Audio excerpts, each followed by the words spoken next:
Salut à tous, donc première vidéo, donc ma première ruche qui se trouve ici, qui est pas du tout au soleil, ça je le conçois. C'est une ruche qui est orpheline tout de suite, je l'ai eu au mois de février, c'est de la caucasienne, et puis voilà, j'ai perdu la reine. Alors est-ce que c'est moi qui l'ai écrasée? Il y a de chance parce que bon, en tant que novice, je pense qu'on fait de grosses conneries, et puis ça c'en est une. Donc je sais qu'il faudra pas le refaire à l'avenir. Ça, et puis je m'en suis aperçu quand je suis rentré de vacances. Du coup, forcément, il n'y avait plus rien, plus de couvain, plus de reine, plus rien. Et donc voilà, je suis un peu emmerdé.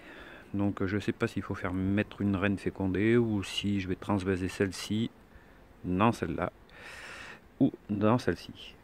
Donc ces deux ruches, celle-ci c'est un essaim que j'ai acheté cette année.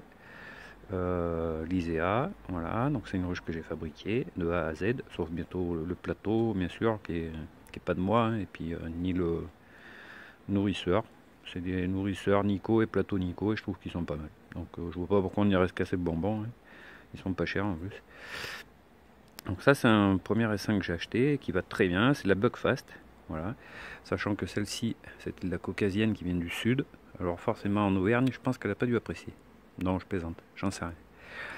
Et celui-ci, c'était un essaim que j'ai acheté dernièrement. Donc on est le 25 août.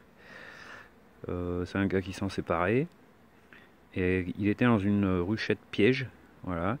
Et donc je l'ai basculé dans une ruche dicadre. Voilà, il était sur 6 cadres, je l'ai mis dans une ruche dicadre.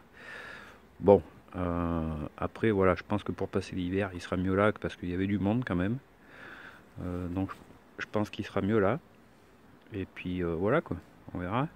Bon là c'est un peu le bordel parce que vu que j'ai changé de la ruchette à la ruche, elle se demande où c'est qu'il faut rentrer. Voilà. Et la Buckfast, écoutez, la Buckfast elle va bien, elle se porte bien, tout tranquille. Elle c'est blindé à l'intérieur.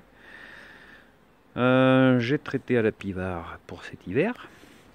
Alors il y en a qui vont sursauter, mais pour l'instant, tant que vous ne m'aurez pas trouvé autre chose en bio, et écoutez, moi je suis novice, donc on me dit que la pivard c'est ce qu'il y a de mieux pour l'instant, et tant mieux, hein. Donc je mets ça. Voilà. Alors les noms, Elisea, Iliana, vous irez sur Wikipédia pour savoir ce que ça veut dire. Voilà.